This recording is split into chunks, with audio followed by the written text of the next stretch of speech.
Yoga is something created, developed, experimented, and perfected in India through thousands of years as a fusion of oral tradition, direct contact between teacher and student, and the most difficult aspect, which is the inner experience. The sum of these three levels of development and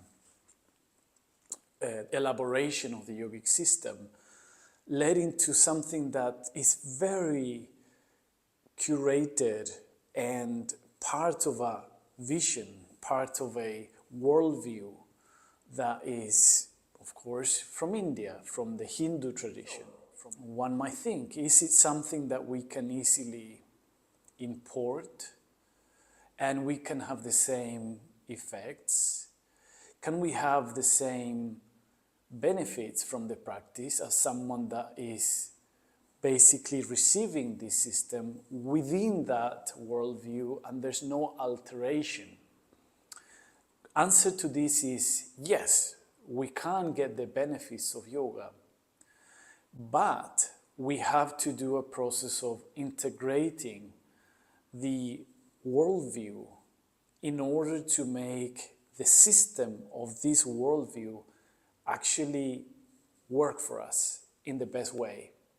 When we do this, we open to themes as God, but in a yogic way, spirit, but in a yogic way, liberation, but in a yogic way. And all of these are very essential aspects of any path, really.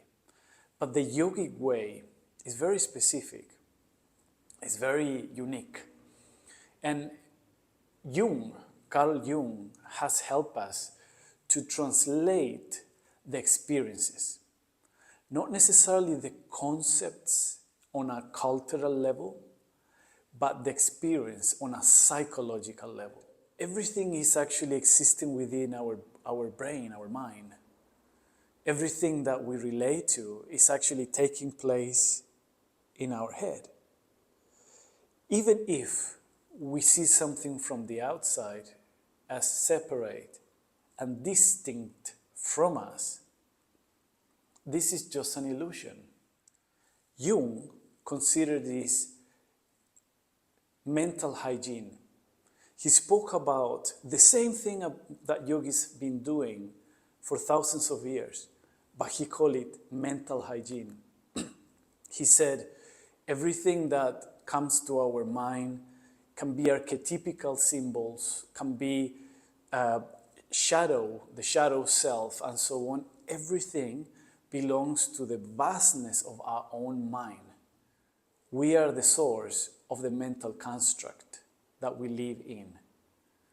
And as we learn by experiencing that we are the architects of our own psyche, we learn how to decondition our own psyche, to be able to purify the mind, the heart, the soul, and be able to do that and see how that affects our projection to the world, and in other words, how life begins to change around us. We create a new life. We create new patterns by overcoming the conditioning that we were born with or socialized. So today's class is to expand our ability to hold our own psychic power in order to make the changes within our psychic frame, in order to see the miracles of the world outside of us aligning with that inner change.